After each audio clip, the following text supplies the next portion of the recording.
El doctor dijo que la masa cerca de mi páncreas podría dejarme solo 3 días de vida. Mi esposa apretó mi mano, se acercó lo suficiente para que su perfume cortara el olor a desinfectante del hospital y sonrió. Finalmente, susurró, 3 días más, y luego todo es mío. Mi hijastra miró hacia el pasillo y dijo, yo me quedo con su auto. Yo no me moví, no parpadeé. Solo miré las baldosas blancas del techo sobre mi cama y escuché el latido de la sangre detrás de mis oídos. Eran las 4:17 de la tarde de un martes en el Hospital San José en Monterrey, Nuevo León. Afuera de mi habitación, las ruedas de goma rechinaban por el piso pulido. La televisión de alguien sonaba demasiado fuerte al final del pasillo. Una enfermera se rió de algo cerca de la estación de enfermería, y por un segundo, el mundo entero sonó dolorosamente normal. Dentro de esa habitación, el mío acababa de partirse en dos.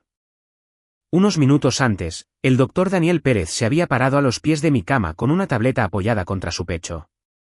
La tomografía computarizada muestra una masa cerca del páncreas, había dicho. También hay una infección grave. Necesitamos una biopsia y más pruebas antes de saber exactamente a qué nos enfrentamos. Mi esposa Verónica no preguntó si se podía tratar. Ella preguntó, ¿está diciendo que podría morir esta semana?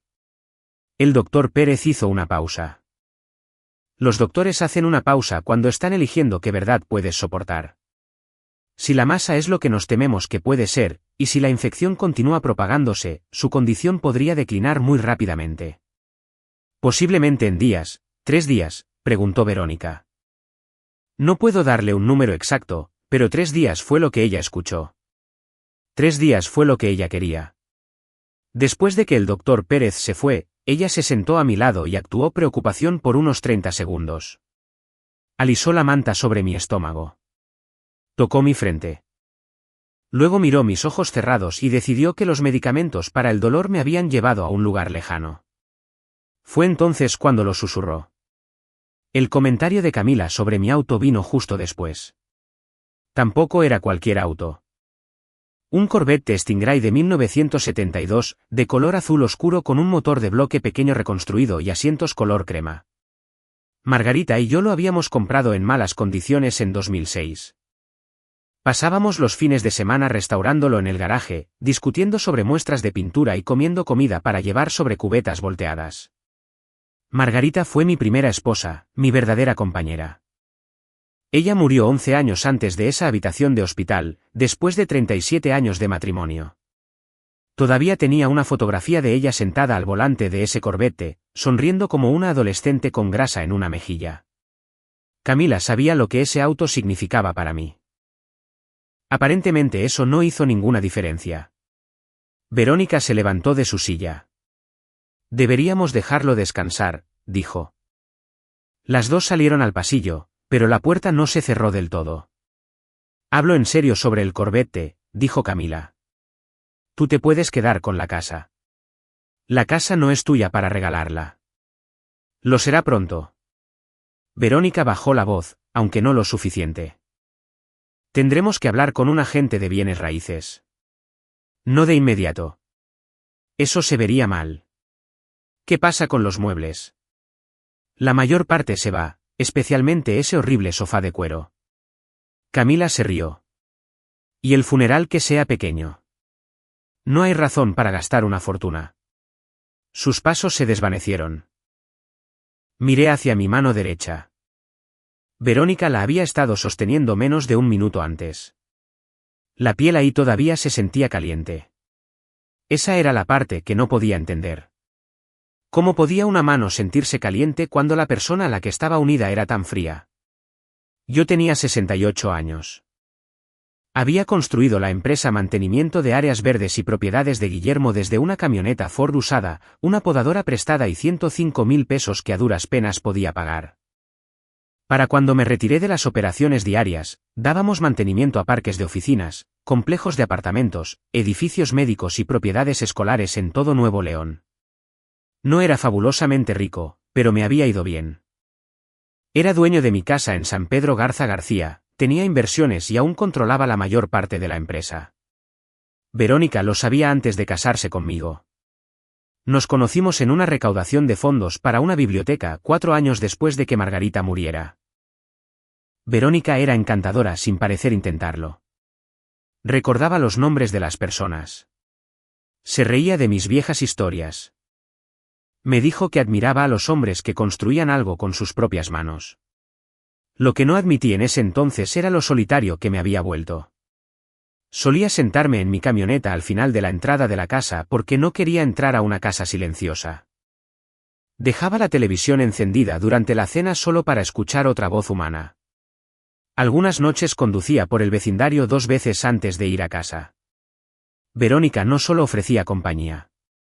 Ofrecía ruido, movimiento, otra taza de café junto a la mía por la mañana. Vi señales de advertencia.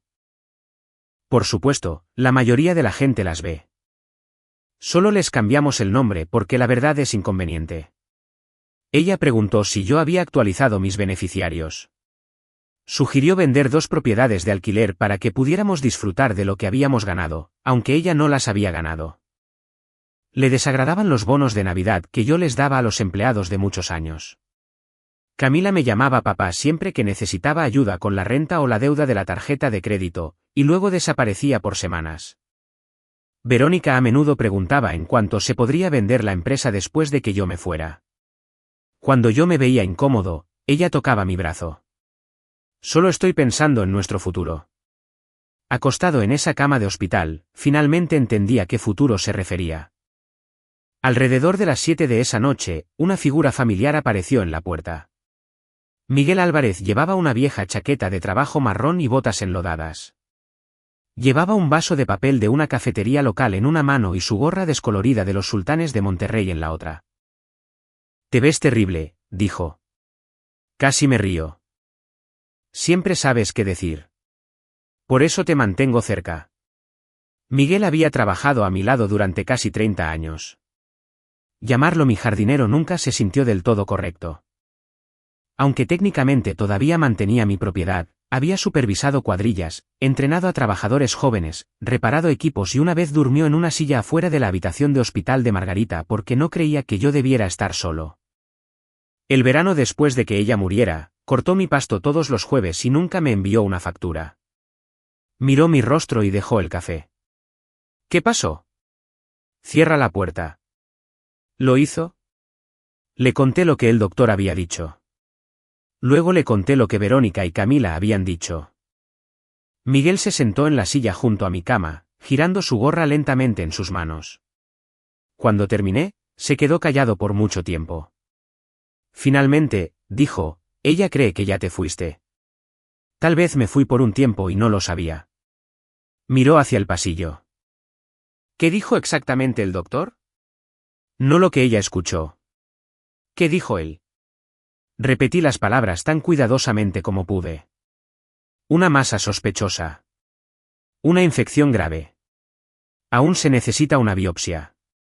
No hay un diagnóstico confirmado. Miguel se inclinó hacia adelante. Mi hermano tuvo pancreatitis hace 6 años. La primera tomografía asustó a todos casi hasta la muerte. Pensaron que era cáncer hasta que el especialista la revisó. ¿Crees que eso es lo que es esto? Creo que no rindes tu vida antes de que terminen las pruebas. Verónica ya le había dicho a la enfermera que quería hablar sobre los cuidados enfocados en la comodidad. Había calificado más procedimientos como sufrimiento innecesario. La mandíbula de Miguel se tensó cuando se lo dije. Esa decisión te pertenece a ti. Por primera vez desde que el doctor Pérez entró a mi habitación, sentí algo además de dolor. No era esperanza exactamente, más bien como una pequeña puerta abriéndose en una habitación que creía que no tenía salida. Extendí la mano y agarré la muñeca de Miguel. Ayúdame, le dije, y nunca tendrás que trabajar un día más en tu vida. Pareció ofendido. Te ayudaré porque eres mi amigo.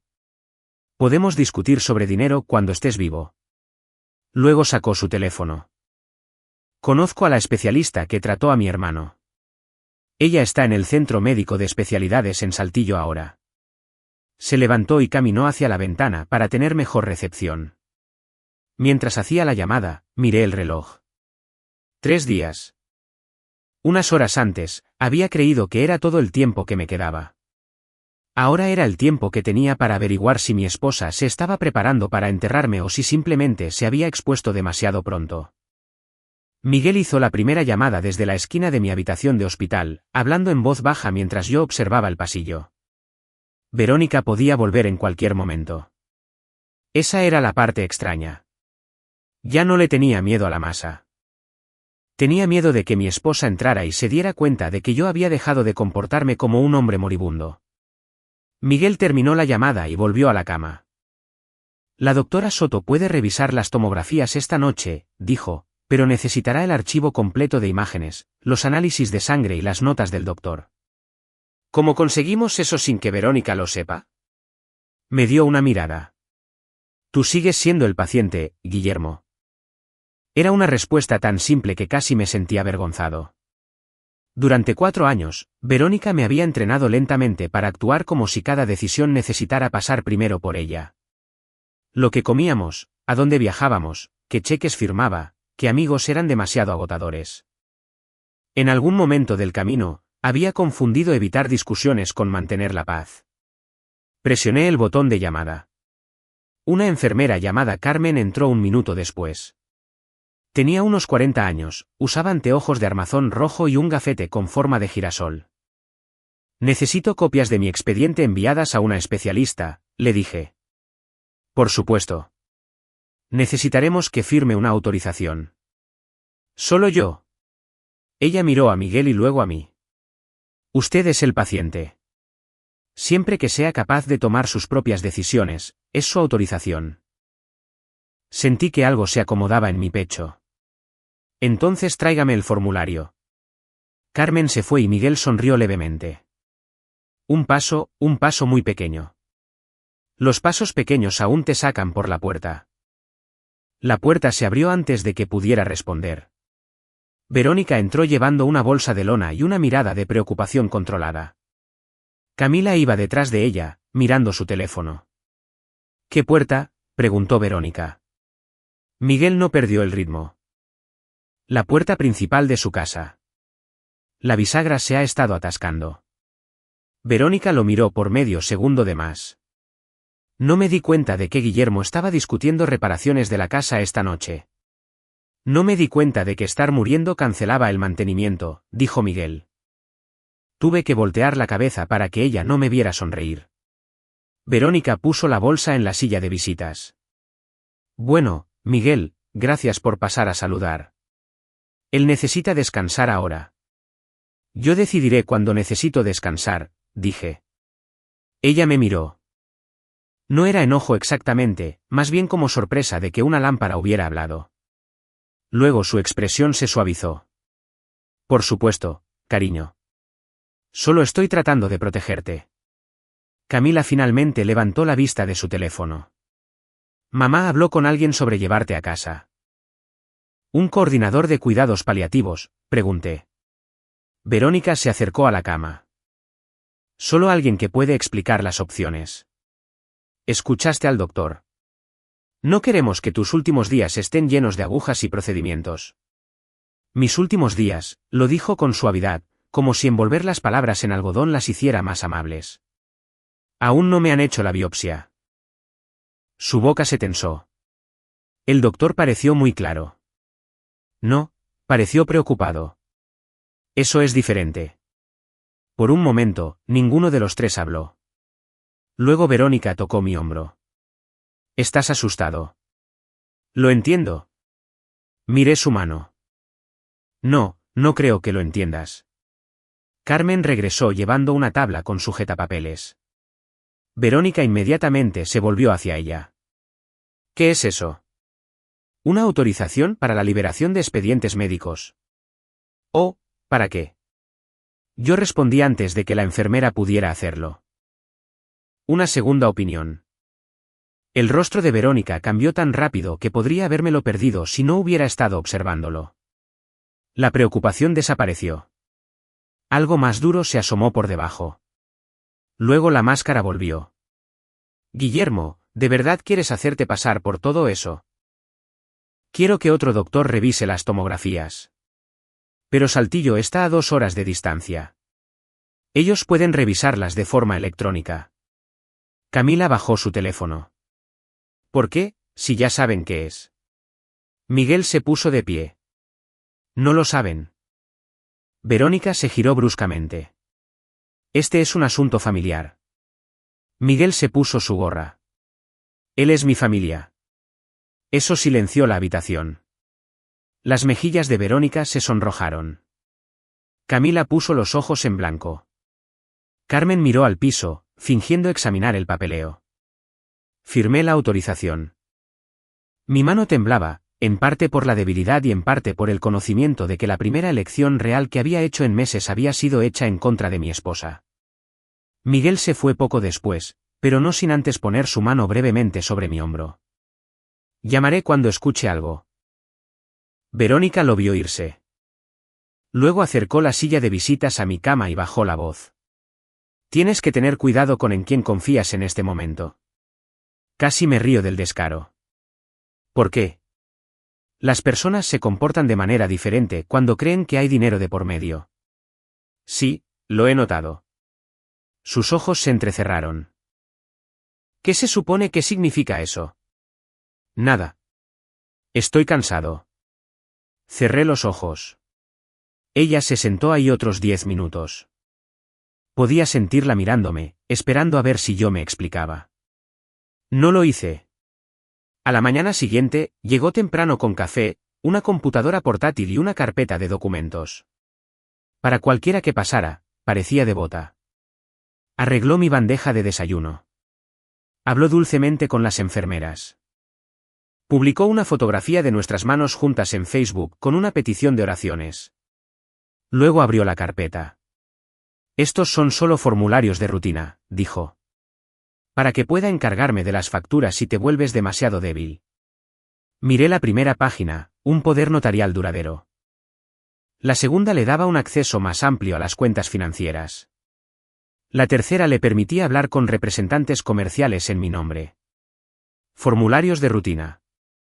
Dejé que los papeles descansaran sobre mi manta. Haré que Elena los revise. La sonrisa de Verónica se mantuvo en su lugar, pero los músculos alrededor se tensaron. ¿Tu abogada ahora? Ella ha estado manejando mis asuntos durante 20 años. No necesitas arrastrar a personas ajenas a esto. Elena no es una persona ajena. Camila estaba estirada en el sofá junto a la ventana, desplazándose por los anuncios en su teléfono. Habló sin levantar la vista. Mamá está tratando de ayudarte. Entonces a ella no le importará que Elena los lea. Verónica recogió la carpeta. No estás pensando con claridad. Esa oración me asustó más de lo que quería admitir. No porque fuera verdad, sino porque me di cuenta de lo útil que podría volverse si ella lo repetía con suficiente frecuencia. Cuando Verónica bajó a almorzar, le pedí a Carmen que contactara al trabajador social del hospital y documentara que yo quería el control de mis propias decisiones médicas. Luego llamé a Elena Valdés desde el baño con el lavabo abierto para que Camila no escuchara desde la otra habitación. Elena contestó al segundo timbre. Guillermo, necesito que escuches con cuidado. Su voz cambió cuando le conté sobre el diagnóstico, y luego se agudizó cuando describí los papeles de Verónica. No firmes nada, dijo. No planeaba hacerlo. Necesito que tus médicos documenten que estás alerta, orientado y capaz de tomar decisiones. También revisaré cada autorización existente que tenga Verónica. Puedes venir aquí. Salgo para allá ahora. Ella hizo una pausa. Guillermo, estás a salvo. Miré la puerta cerrada del baño. No estoy seguro. Esa tarde, la doctora Rebeca Soto llamó desde Saltillo. Había revisado las imágenes. Definitivamente hay un área anormal cerca del páncreas, dijo. Pero no estoy de acuerdo en que las imágenes por sí solas respalden un diagnóstico terminal. Podría ser un pseudoquiste infectado relacionado con la pancreatitis. Entonces, podría no tener cáncer. Podría no tenerlo, pero la infección es grave y necesitamos resultados de los tejidos. Recomiendo enfáticamente drenaje, biopsia y antibióticos continuos. Agarré el teléfono con más fuerza. Verónica me quería en casa sin nada de eso. ¿Qué tan pronto? Hoy, si su equipo médico del hospital está de acuerdo. El procedimiento ocurrió esa noche. Verónica estaba furiosa, aunque lo disfrazó de miedo. Se paró junto a la cama antes de que me llevaran. Te estás haciendo sufrir por nada. Necesito saber. ¿Y si la respuesta no cambia nada? Entonces al menos será mi respuesta. 2 días después, el doctor Pérez entró a mi habitación con Carmen y cerró la puerta. Verónica se había ido a casa a bañarse. Camila estaba abajo comprando café. El doctor Pérez se sentó. La biopsia no encontró células cancerosas. Me quedé mirándolo. Él continuó explicando. Un pseudoquiste pancreático infectado. Inflamación severa. ¿Peligroso? Sí. Tratable con drenaje, antibióticos y cuidados de seguimiento. Escuché las palabras, pero mi mente no podía retenerlas todas a la vez. No me estoy muriendo. No de esto. Tiene una recuperación por delante, pero no, Guillermo, usted no es terminal. Me cubrí la cara con ambas manos. Por un momento, el alivio me golpeó tan fuerte que dolió. Luego pensé en la sonrisa de Verónica. Camila reclamando el corbete, la carpeta de papeles. Miguel llegó 20 minutos después. Le conté las noticias y me dio un abrazo cuidadoso. Entonces se los decimos, dijo. Esta noche. Dios sabe que yo quería hacerlo.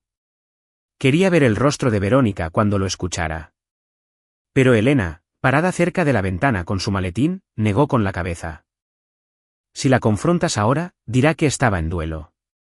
Negará lo que dijo. Más importante aún, todavía no sabemos qué es lo que ya ha intentado poner en marcha. Miré de ella a Miguel. No quiero pasar mi segunda oportunidad jugando juegos. Esto no es un juego, dijo Elena. Es protección. Me quedé pensando en eso. Luego le pedí al doctor Pérez que le dijera a Verónica solo que mi condición se había estabilizado y que aún se estaban revisando resultados adicionales. Después de que todos se fueron, Miguel se quedó junto a la cama. ¿Y ahora qué?, preguntó. Miré hacia el pasillo por donde mi esposa pronto regresaría a interpretar otra escena de amorosa preocupación. Déjalas planear el funeral. Las cejas de Miguel se levantaron. ¿Por qué? Porque quiero escuchar lo que dicen cuando piensan que nunca responderé. Me dieron de alta del hospital 4 días después. No porque estuviera completamente recuperado. Debido a que la infección estaba bajo control, podía continuar con los antibióticos intravenosos en casa. Y la doctora Soto había coordinado todo con mis doctores en Monterrey. Verónica casi abrazó a todas las enfermeras del piso. No tienen idea de lo que esto significa, dijo, secándose los ojos secos con un pañuelo de papel. Sonaba como una mujer agradecida de tener a su marido en casa.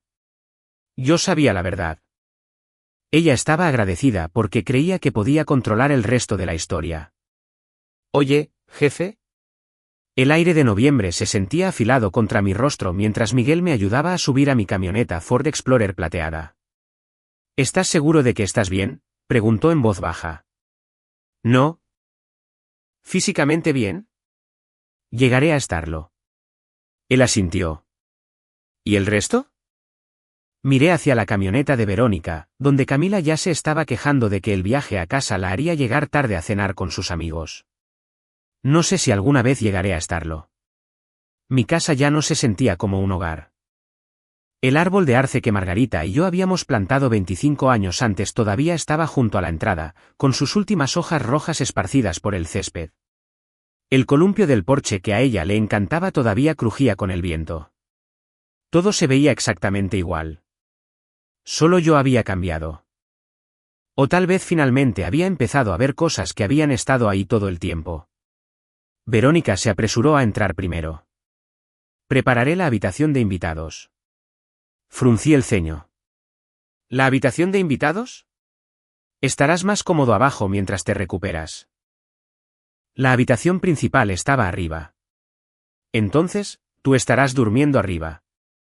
Bueno, dudó. Necesitas dormir sin interrupciones. Ella ya había reorganizado mi vida antes de que yo hubiera cruzado por la puerta principal de mi propia casa. Dormiré en mi habitación. Forzó otra sonrisa. Lo que te haga feliz. No valía la pena discutir. Todavía no. La enfermera de atención domiciliaria llegó esa noche. Se llamaba Daniela. Revisó mi vía intravenosa central, revisó mis medicamentos, me midió la temperatura y me recordó que la recuperación tomaría varias semanas. Te vas a sentir débil, dijo. Eso no es nada nuevo. Ella se rió. Me gustan los pacientes con sentido del humor.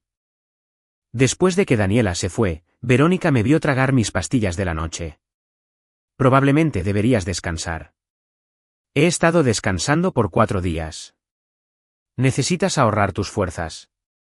¿Para qué? No respondió. En cambio, me arropó con la manta alrededor de las piernas como si tuviera 98 años en lugar de 68. Cualquiera que nos viera habría pensado que me había casado con una santa. A la mañana siguiente, me desperté antes del amanecer. Los viejos hábitos tardan en morir. Durante 40 años, había comenzado mis mañanas antes de las 6. Incluso después de jubilarme, mi cuerpo todavía creía que el amanecer pertenecía a los hombres trabajadores.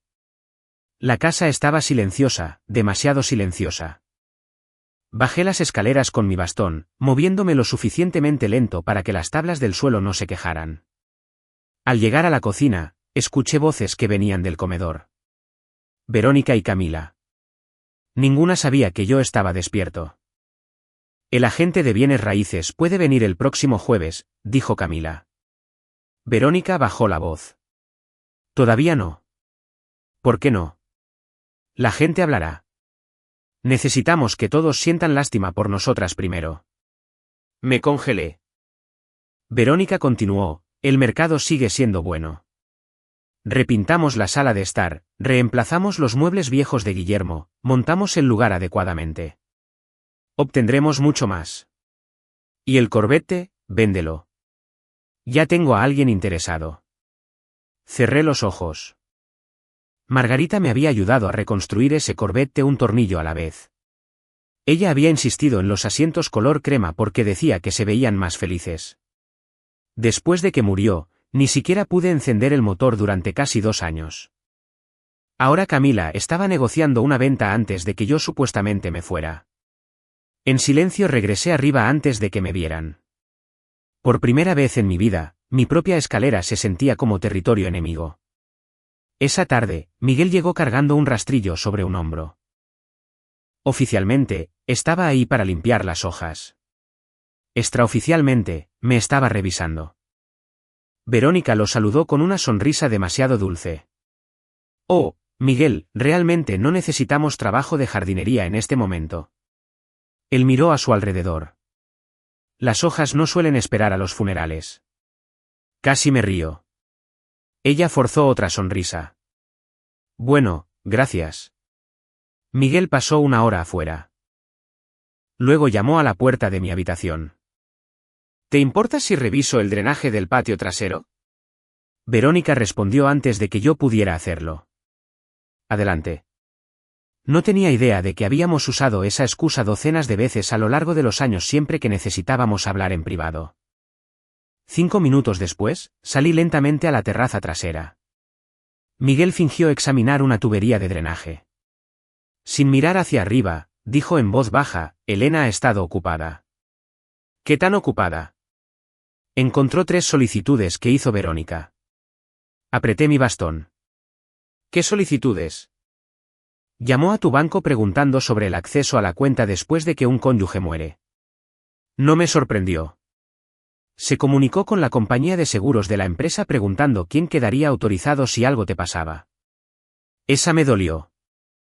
También le pidió a tu contador copias de los informes de valoración del negocio. Miré al otro lado del patio. Se movió rápido. Planeó con anticipación. Miguel finalmente me miró. En realidad no ha conseguido nada. Todavía no. No. Sonrió levemente. Porque Elena detuvo cada puerta antes de que se abriera. Dejé escapar un suspiro lento. Por primera vez desde que salí del hospital, sentí algo parecido al alivio. Esa noche, Elena llegó cargando una bolsa de supermercado para que pareciera una visita social. Verónica le dio la bienvenida cortésmente. Guillermo ha estado queriendo compañía. Yo he estado queriendo chili casero, respondió Elena. Fue la mentira más natural que había escuchado en toda la semana. Después de la cena, Verónica subió a bañarse. Elena extendió varias carpetas sobre el escritorio de mi oficina. Aquí es donde estamos parados. Habló en voz baja. Eres mentalmente competente. Cada médico lo ha documentado. Bien. He revocado todo poder notarial financiero que ella te había estado animando a firmar. ¿Qué pasa con los antiguos? En realidad nunca le diste amplia autoridad. Asentí. ¿Suerte? No fue suerte, sonrió. Siempre has sido cauteloso, incluso cuando olvidabas por qué. Luego abrió otra carpeta. También recomiendo transferir la empresa a un fideicomiso irrevocable antes de que su divorcio se vuelva inevitable. La palabra me golpeó más fuerte de lo esperado. Divorcio. Hasta ese momento, no me lo había admitido a mí mismo realmente. Elena lo notó. No tienes que decidir esta noche. Creo que ya lo hice. Y así, durante la semana siguiente, mi rutina se asentó en un ritmo incómodo. Enfermera por la mañana, medicamentos, ejercicios de fisioterapia, visitantes, y luego fingir que tomaba una siesta mientras Verónica deambulaba por la casa haciendo llamadas telefónicas. Aprendí más durante esas siestas falsas de lo que había aprendido en 4 años de matrimonio. No era abiertamente malvada. Era práctica, clínica, distante. Hablaba de mi muerte de la misma manera que la gente discute reemplazar un techo. Necesario, inconveniente, manejable. Eso de alguna manera lo hacía peor. Una tarde, Camila invitó a 2 amigos. Se pararon en mi garaje mirando el Corvette. Uno de los chicos silbó. Tu padrastro realmente mantuvo esta cosa limpia. Lo adoraba, dijo Camila. Qué suerte tienes. Ella se encogió de hombros. Probablemente lo venda y finalmente haga ese viaje a Europa. El chico preguntó, ¿crees que eso es lo que él querría? Camila se rió. A él no le importará. Esas 3 palabras resonaron en mi cabeza mucho después de que se fueron. A él no le importará. Tal vez tenía razón. A los muertos no les importa. Pero yo no estaba muerto. Aún no. Unos días después, Miguel regresó cargando una pequeña planta de romero. La colocó junto a los escalones traseros. Verónica apenas se dio cuenta. Yo sí. Romero, nuestra vieja señal. Los primeros documentos legales estaban completos, un paso más cerca. Mientras cargaba sus herramientas de vuelta en la camioneta, miró hacia la ventana de la cocina donde Verónica estaba parada hablando por su teléfono. Luego se inclinó levemente la gorra. Ni una sonrisa, ni una celebración, solo lo suficiente para decirme que estábamos casi listos. Esa noche, mientras la lluvia golpeaba suavemente contra las ventanas de la habitación, Verónica se metió en la cama a mi lado por primera vez desde que había llegado a casa. Rodó hacia mí y apoyó su cabeza suavemente en mi hombro. He estado pensando, susurró. ¿Sobre qué? Deberíamos invitar a todos el domingo. ¿Para qué? Para que tus amigos puedan verte, por si acaso. Miré fijamente a la oscuridad, por si acaso. Quería testigos, un último recuerdo, tal vez incluso simpatía antes del funeral. Tragué saliva lentamente. Suena como una idea maravillosa. Me besó en la mejilla. Sabía que lo entenderías. Cuando su respiración finalmente se asentó en el sueño, me quedé despierto escuchando el viejo reloj de pie de abajo dar las 12 campanadas de la medianoche. Una campana lenta tras otra, ya no en cuenta regresiva hacia mi muerte. Contando los días hasta que la verdad finalmente entrara por la puerta principal. Para el domingo por la mañana, todo casi se desmorona. Elena llegó a las 8 con un maletín de cuero y 2 vasos de café de cartón. Entró por la puerta lateral para que Verónica no la viera desde la ventana de arriba. Miguel ya estaba en la cocina fingiendo arreglar una bisagra suelta del gabinete. Esto necesita ser notariado, dijo Elena, sacando el documento final de la empresa. Y el banco aún no ha confirmado la nueva autoridad para firmar. ¿Cuánto tiempo?, pregunté. Podría ser 1 hora. Podría ser el lunes. El lunes es demasiado tarde. Miguel miró hacia el techo. Verónica estaba arriba vistiéndose para lo que seguía llamando mi reunión de despedida. Elena bajó la voz. Guillermo, ¿podemos posponer esto? No. Aún te estás recuperando. Tu presión arterial estaba alta ayer. Lo sé. Y una vez que hagas esto, no puedes volver a poner el matrimonio donde estaba. Miré los papeles. Esa era la oración que había estado evitando. No porque quisiera a Verónica de vuelta. No la quería. Pero terminar un matrimonio, incluso uno malo, se sentía como admitir que había fracasado 2 veces. Primero por confiar en la persona equivocada. Luego por quedarme el tiempo suficiente para que ella creyera que yo podía ser manipulado. Miguel cerró la puerta del gabinete. No tienes que avergonzarla, dijo. Solo impídele que le cuente a todos su versión después de que te hayas ido. No me voy a ir a ningún lado. Yo lo sé, ella no. Ese era el punto. A las 9:30, una notaria pública móvil llamada Carolina Jiménez se estacionó en la entrada de la casa en un Honda Accord gris. Elena la presentó como una antigua clienta dejando papeleo. Firmamos todo en mi oficina mientras Verónica supervisaba los arreglos florales en la sala de estar. Mi mano temblaba lo suficiente como para que Carolina hiciera una pausa. ¿Le gustaría un momento? Estoy bien. Me estudió. ¿Puede decirme con sus propias palabras qué está firmando? Le expliqué el plan de propiedad para los empleados, la participación del 12% de Miguel, el fideicomiso y la eliminación de Verónica de cualquier autoridad comercial. Carolina asintió. Eso es todo lo que necesitaba. Para las 10, los documentos estaban firmados. A las 10:15, el teléfono de Elena vibró. Leyó el mensaje y me miró. El banco confirmó. Miguel dejó escapar un suspiro. Por primera vez en toda la mañana, yo también lo hice. Luego Daniela, la enfermera de atención domiciliaria, llegó y me revisó la presión arterial. 168/94, dijo. Ese no es un buen número. Tengo visitas. Usted tiene estrés. ¿Eso también? Me miró directamente. Cualquier cosa que esté planeando, que sea breve. Casi le pregunto cómo lo sabía. Tal vez las personas mayores no somos tan buenas ocultando cosas como pensamos. Al mediodía, había autos alineados a ambos lados de la calle. Verónica había tirado la casa por la ventana. Lirios blancos cubrían la mesa del comedor. Fotografías enmarcadas de nuestra boda estaban colocadas junto a bandejas de sándwiches y ensalada de pasta de las señoras de la iglesia. Una presentación de diapositivas se reproducía silenciosamente en la televisión mostrando 4 años de vacaciones, cenas festivas y fotografías sonrientes de Verónica y mías. Margarita no estaba en ninguna parte. Tampoco los primeros días de la empresa. 40 años de mi vida habían sido editados a los años que Verónica había ocupado. El padre Tomás Ríos llegó con su esposa. Bárbara y Jaime Colinas vinieron desde 2 casas más abajo.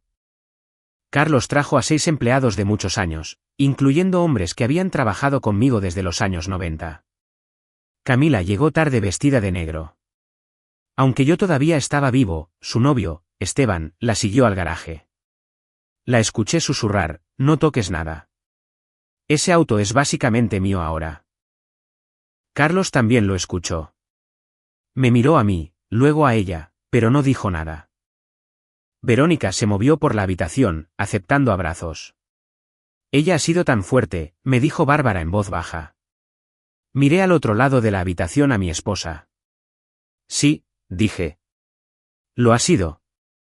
Alrededor de la 1:30, Verónica golpeó una cuchara contra su vaso. La habitación se calmó. Se paró junto a una gran fotografía del día de nuestra boda. Gracias a todos por venir, comenzó. Guillermo quería a las personas que ama a su alrededor mientras todavía tiene la fuerza para disfrutarlo. Yo nunca había dicho eso. Ella puso una mano contra su pecho. Estos últimos días me han enseñado lo frágil que es la vida. Guillermo me dio un hogar, una familia y un futuro. Siempre dijo que quería que yo permaneciera aquí, rodeada de la vida que construimos juntos. Elena estaba cerca de la pared del fondo, inexpresiva. Verónica continuó, también confió en Camila para ayudar a proteger su legado. Camila bajó la mirada como una hija en duelo. Eso casi me hizo reír. Luego Verónica dijo, sé que Guillermo querría que la empresa se quedara en la familia. Carlos levantó la cabeza. Ahí estaba.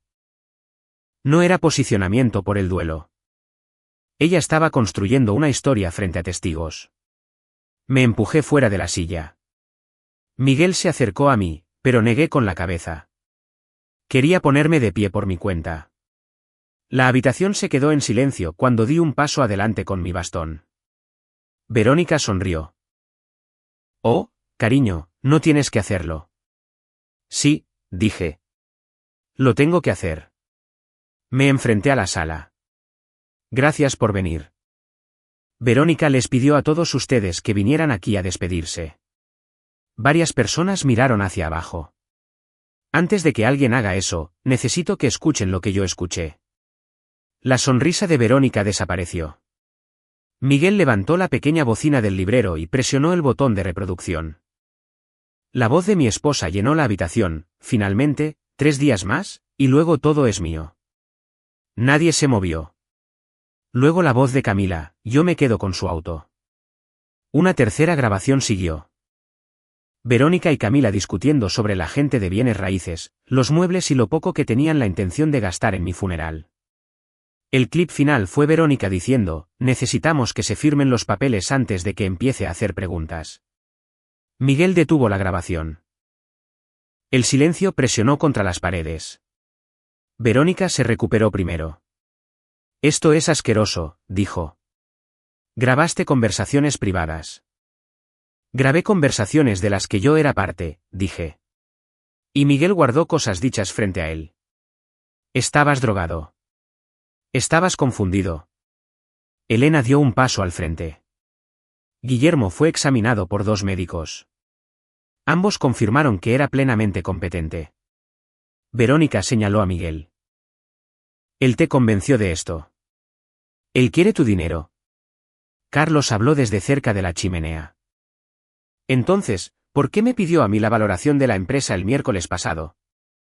Todos los rostros se volvieron hacia ella. Verónica abrió la boca, pero no salió nada. El padre Tomás Ríos cruzó las manos. Nos invitó aquí para honrar a Guillermo, dijo en voz baja. Déjelo terminar. Camila se abrió paso entre la multitud. Me prometiste el Corvette. ¿Cuándo? Cuando dijiste que algún día sería mío. Dije que algún día podríamos trabajar en él juntos. Eso es lo mismo. No, no lo es. Su rostro se torció. Ni siquiera eres mi verdadero padre. La habitación se quedó quieta de nuevo. Esa oración debería haberme enojado. En cambio, me cansó. No, dije, pero intenté con todas mis fuerzas serlo. Camila desvió la mirada. Verónica dio un paso hacia mí. Nos estás castigando porque teníamos miedo. No, no tenían miedo. No tienes idea de lo que he pasado. Escuché por lo que has pasado. Elecciones de muebles, un agente de bienes raíces, un funeral barato. Bajó la voz. La gente pensará que eres cruel. Miré alrededor de la habitación. Ellos pueden decidir por sí mismos. Sus ojos se llenaron de lágrimas, pero la había visto producirlas demasiadas veces.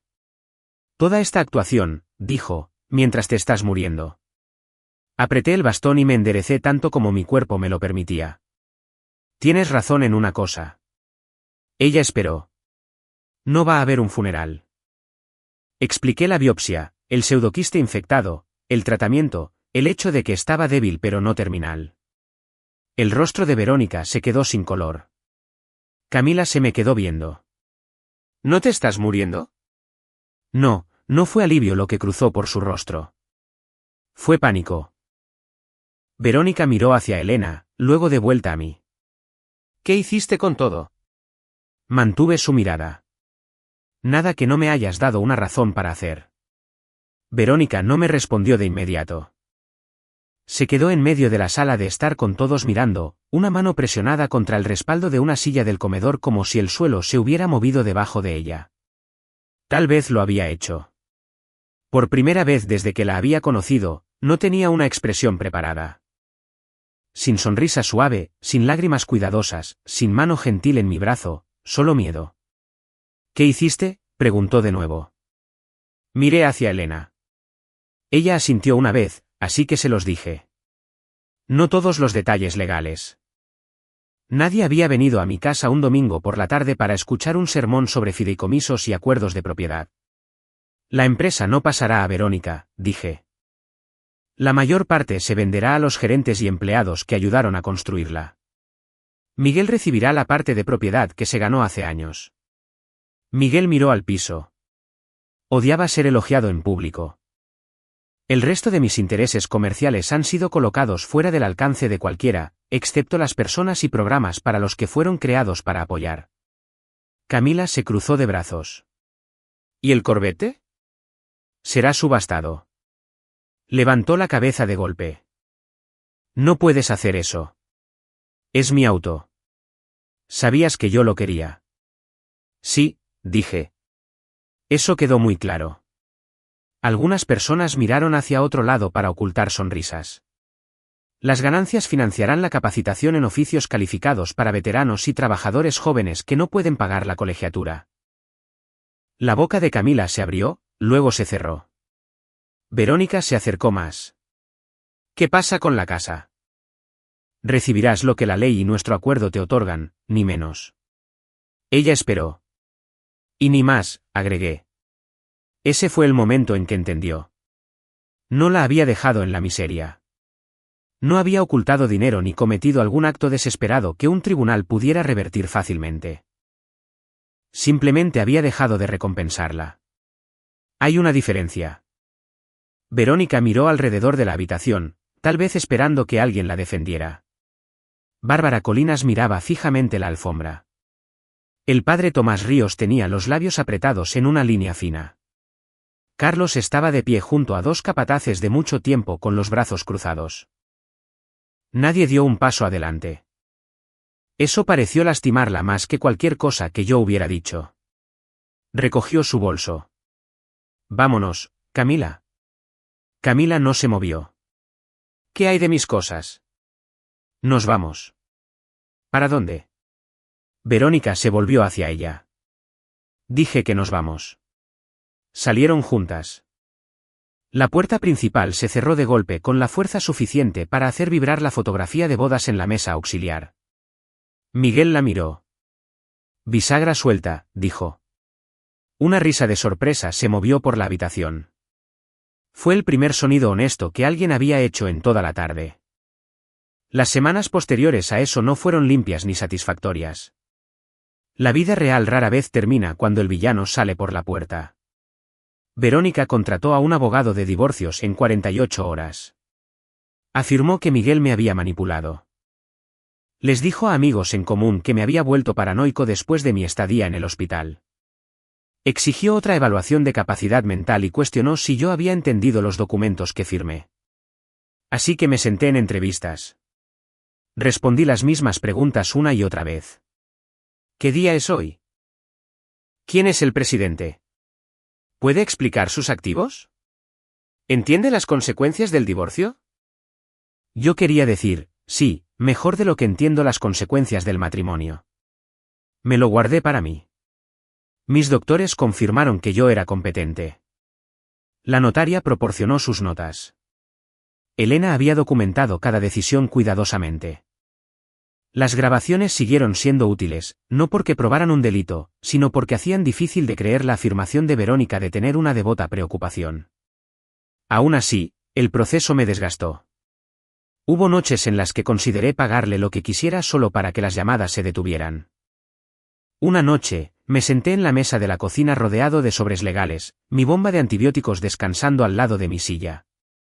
Podría darle más, le dije a Elena por teléfono. Comprarme un poco de paz. No, dijo ella. Estarías comprando silencio, la paz es diferente. Miré por la ventana las ramas desnudas del arce. ¿Y si solo estoy siendo terco? Tienes derecho a proteger lo que construiste. Eso sonaba simple. No lo era. A los hombres de mi edad a menudo se les enseña que proveer significa nunca cerrar la puerta, incluso cuando alguien sigue llevándose pedazos de tu vida a través de ella. El divorcio duró 5 meses. Verónica recibió la parte de los bienes matrimoniales que legalmente se le debía, un pago establecido por nuestro acuerdo prenupcial y tiempo suficiente para sacar sus pertenencias de la casa. A cambio, renunció a todos los reclamos sobre la empresa, el plan de empleados y el fideicomiso. En la reunión final, se sentó frente a mí en una sala de conferencias en el centro de Monterrey. Se veía cansada. Yo también. Antes de firmar, preguntó, ¿alguna vez me amaste? Pensé en nuestras primeras cenas, en las mañanas en las que preparaba café, en los años en los que había intentado creer que estábamos construyendo algo juntos. Amé a la persona que yo creía que eras. Ella bajó la mirada. Luego firmamos. Camila me contactó 2 meses después. Su mensaje decía que Verónica la había presionado y que todo se había salido de control. No hubo disculpas, solo una explicación. Le escribí de vuelta una vez. Le dije que la había querido como a una hija. También le dije que tenía 29 años y era responsable de sus propias palabras. Le dije que mi puerta no estaba cerrada permanentemente, pero que no habría auto, ni cheques, ni recompensas por fingir que teníamos una relación. Nunca respondió. Tal vez algún día lo haga, tal vez no. Miguel se retiró oficialmente del trabajo físico de campo esa primavera, aunque la jubilación no le sentaba bien. 3 semanas después, estaba de regreso en la empresa capacitando a los nuevos empleados sobre seguridad de equipos y sistemas de riego.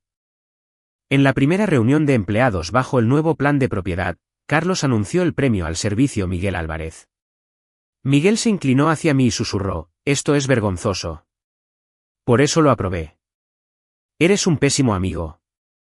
Me han dicho cosas peores. El Corvette se vendió en una subasta benéfica por más de lo que esperaba. El dinero ayudó a lanzar una asociación de capacitación para veteranos y adultos jóvenes que ingresan a los oficios de paisajismo, mecánica y construcción. La beca llevaba el nombre de Margarita. Eso me importaba. Para mayo, el doctor dijo que la infección había desaparecido. Todavía me cansaba fácilmente. Me dolía la rodilla derecha cuando llovía y algunas mañanas me temblaban tanto las manos que tenía que dejar mi café. No me volví más joven porque sobreviví. Me volví más cuidadoso. Volví a poner las fotografías de Margarita en la sala de estar. Contraté ayuda para la casa, pero mantuve el control de mis propias cuentas. Una vez al mes, daba una clase sobre conceptos básicos de pequeñas empresas en el centro de capacitación. Una tarde, Miguel y yo observamos a un grupo de aprendices plantar arces jóvenes a lo largo de la cerca. Me dio un codazo.